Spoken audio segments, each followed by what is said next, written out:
இந்தியாவின் முன்னாள் பிரதமர் டாக்டர் மன்மோகன் சிங், அவருக்கு எனது ஆழ்ந்த அனுதாபங்கள். அவர் இந்த உலகை விட்டு சென்று விட்டார். அவருக்கு அனைத்து விதமான மரியாதைகளும். அவரது மரணம் எனக்கு மிகுந்த துயரத்தை ஏற்படுத்தியது. அவரது மரணத்துடன் தொடர்புடைய சமூக ஊடகங்களில் காங்கிரசின் பல தலைவர்களும் மன்மோகன் சிங்கின் பங்களிப்பு, அன்பு, அவர் இந்தியாவுக்கு என்ன கொடுத்தார் என்பதை குறித்து பெரிய பெரிய விஷயங்களை பேசுகின்றனர். அதில் நான் கவனித்த ஒரு விஷயத்தை இங்கே கூறுகிறேன். கேரளாவின் காங்கிரசின் இளைஞர் தலைவரான வி.டி. பால்ராம் கூறுகிறார், 26 கோடி மக்களின் பட்டினியை நீக்கினார் அவர் என்று.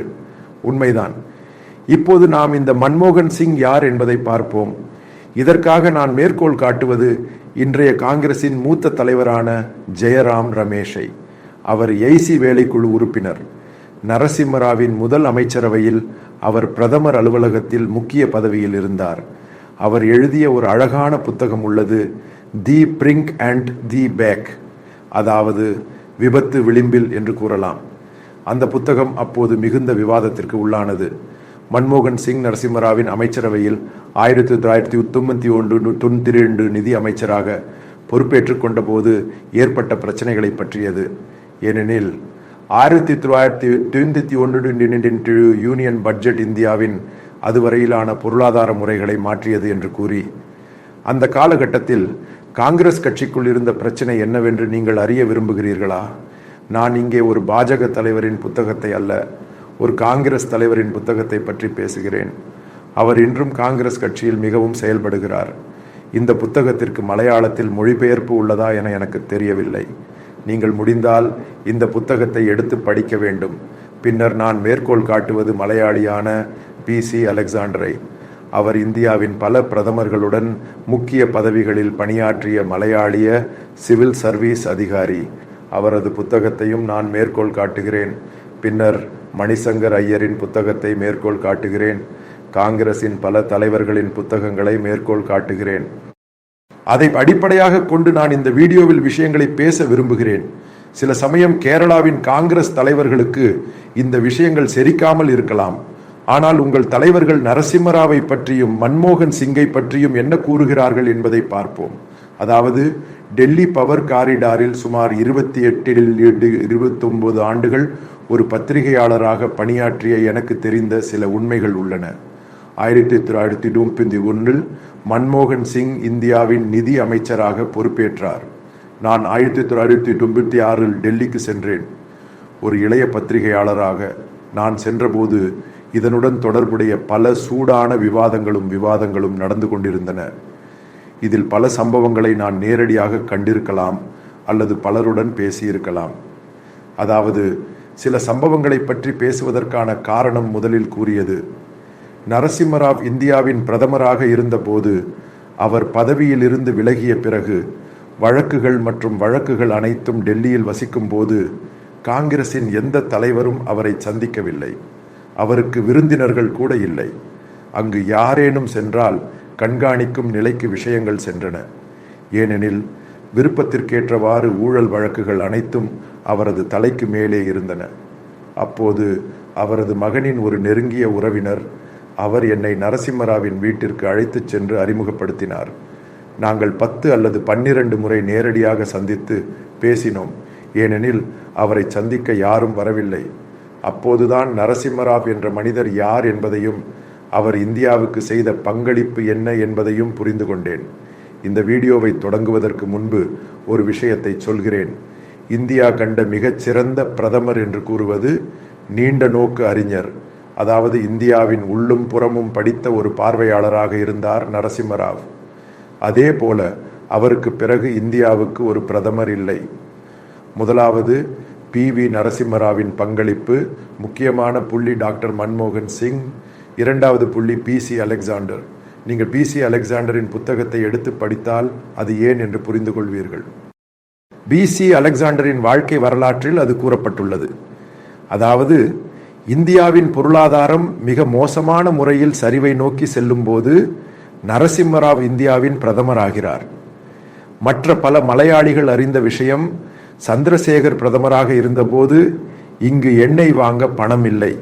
அப்போது இங்கு இருந்த தங்க கையிருப்பு இங்கிலாந்தில் அடமானம் வைத்து வெளிநாட்டு நாணயத்தை வாங்கினர். ஆனால் அதற்கு முன் ஒரு அத்தியாயம் உள்ளது, ஒரு பெரிய விஷயம் உள்ளது. அதை நீங்கள் புரிந்து கொள்ள வேண்டும். அதை நான் பின்னர் சொல்கிறேன். இங்கே அலெக்சாண்டர் என்ன சொல்கிறார் என்பதை பார்ப்போம். அவர் கூறுவது பிசி. அலெக்சாண்டரிடம் நரசிம்மராவ் கேட்கிறார், அவருக்கு ஒரு பயிற்சி பெற்ற பொருளாதார நிபுணர் வேண்டும் என்று.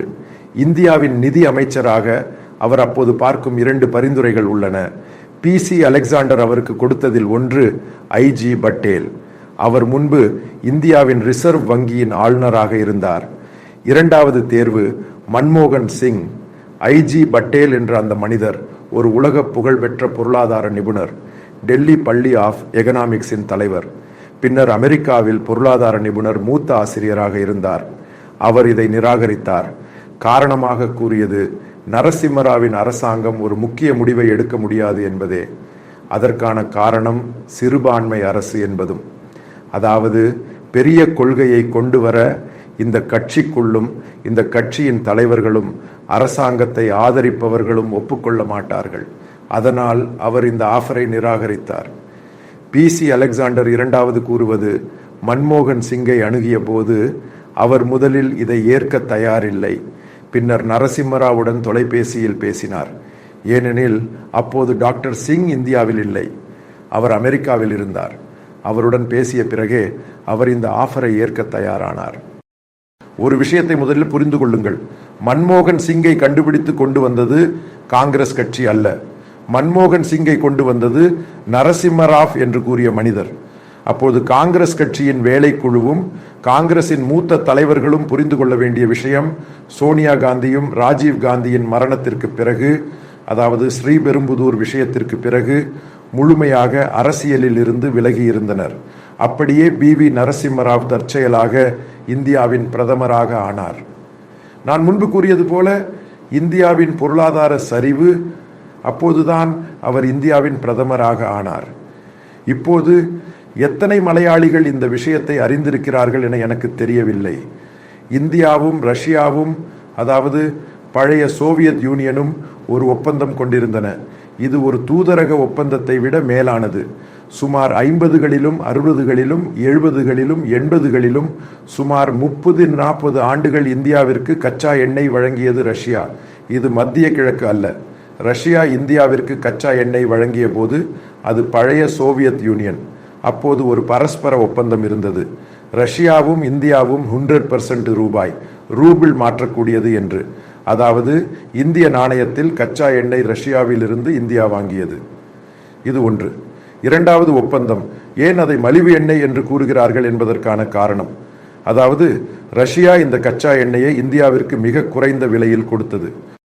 அதன் காரணம், அப்போது சந்தையில் 30, 35, 40 ரூபாய் இருந்த கச்சா எண்ணெய் ஒரு பீப்பாய் இப்போது $40, $35 என்று எண்ணுங்கள். அதிலிருந்து $10 குறைவாக ரஷ்யா இந்தியாவிற்கு 1991 வரை, அதாவது சோவியத் யூனியன் சிதைந்தது வரை இந்த கச்சா எண்ணெயை வழங்கியது. பின்னர் தான் இந்த மத்திய கிழக்கு நாடுகள் வந்தது. 1991 சோவியத் யூனியன் சிதைந்த பிறகு போரிஸ் எல்சின் ரஷ்யாவின் ஜனாதிபதியாக பொறுப்பேற்றார். அவர் முதலில் செய்தது, இந்த பரஸ்பர ஒப்பந்தம் எந்த நாடுகளுடன் இருந்ததோ அவற்றை அனைத்தையும் ரத்து செய்தார். பின்னர் அவரது அமைச்சரவை ஒரு முடிவு எடுத்தது. இனி மற்ற நாணயங்களை வாங்க மாட்டோம், டாலரில் மட்டுமே ரஷ்யாவின் எண்ணெய் எந்த நாடுகளுக்கும் வழங்கப்படும். அது திறந்த சந்தையில் இருக்கும், திறந்த சந்தையின் அதே விலையில் இருக்கும். இங்கேதான் இந்தியா என்ற பெரிய நாடு சிக்கியது. இப்படி ஒரு முடிவு வரும் என்று எதிர்பார்க்கவில்லை. அதனால் பொருளாதார நிபுணர்கள் உட்பட இந்தியாவில் அப்போது இருந்த பலரும் இந்தியா பொருளாதார சரிவின் விளிம்பில் என்று கூறினர். அப்போது இந்தியாவில் வெளிநாட்டு நாணயம் இல்லை. எண்ணெய் வாங்குவதற்காக நாங்கள் முக்கியமாக வெளிநாட்டு நாணயம் வாங்குகிறோம். ரஷ்யாவுடன் இருந்த பரஸ்பர ஒப்பந்தத்தின் கீழ் ரஷ்யா இந்தியாவிற்கு எண்ணெய் வழங்கிய போது இந்தியாவிலிருந்து ரஷ்யாவிற்கு முக்கியமாக அரிசி, அதாவது நாங்கள் சாப்பிடும் பாஸ்மதி அரிசி போன்ற அரிசி அங்கே சென்றது. ரஷ்யாவில் விவசாயம் மற்றும் பிற பொருட்களை இந்தியா அங்கே ஏற்றுமதி செய்தது. அனைத்தும் ரூபாய், ரூபிள் மாற்றம். இந்திரா பிரியர் அதே போன்ற முறையில் ரஷ்யர்கள் குளிர்காலத்தில் மிக அதிகமாக கொணரும் பொருட்களான ஆவியின் பெயர்களிலும் பெரிய அளவிலான விநியோகம் ரஷ்யாவில் இருந்து இந்தியாவிற்கு நடந்தது. அதேபோல் ரஷ்யா இந்தியாவில் மிக அதிகமான இராணுவ சாமான்களை வழங்கியது. ஆனால் 1991 நடந்த பொருளாதார சரிவுக்கு பிறகு இந்த ஒப்பந்தங்களை முடித்து டாலர்களில் மட்டும் வணிகம் நடத்த முடிவு எடுக்கப்பட்டது. ரஷ்யா பொழுதுபோக்கானது என்றாலும் இந்த முடிவு இந்திய அரசையும் பல நிபுணர்களையும் எதிர்பார்க்கவில்லை.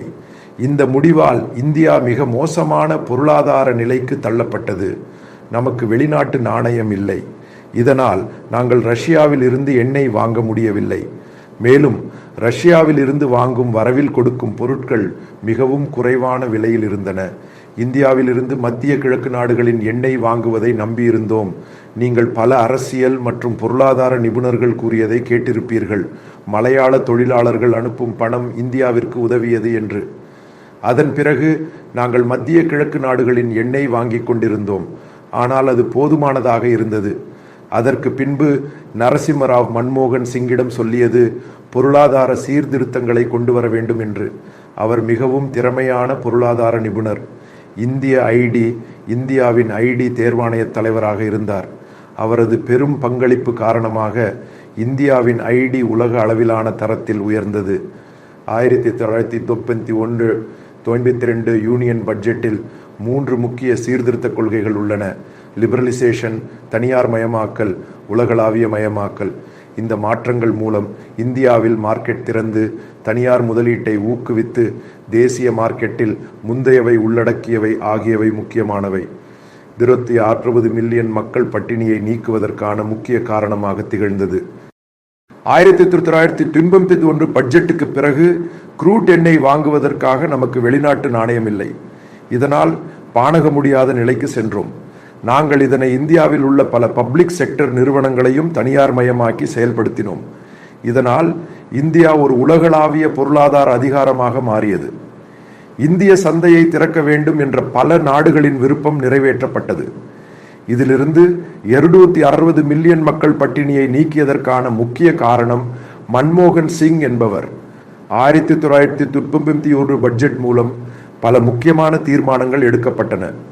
நாங்கள் குறைந்த விலையில் எண்ணெய் வாங்க முடியாத நிலைக்கு சென்றோம். இதனால் காங்கிரஸ் பார்ட்டி அதற்கு எதிர்ப்பு தெரிவித்தது. மன்மோகன் சிங் காங்கிரஸில் உள்ள பலருக்கு இதனை துணிந்து செயல்படுத்தினார். பொருளாதார பரிமாற்றங்களையும் மாற்றம் கொண்டு வந்தார்.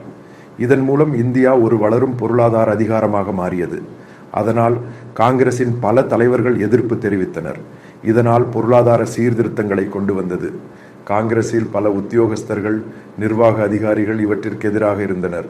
இதற்கான காரணங்கள் ஏன் என பார்க்கின்றது ஒரு முக்கியமான படிப்பு அத்தியாயம்.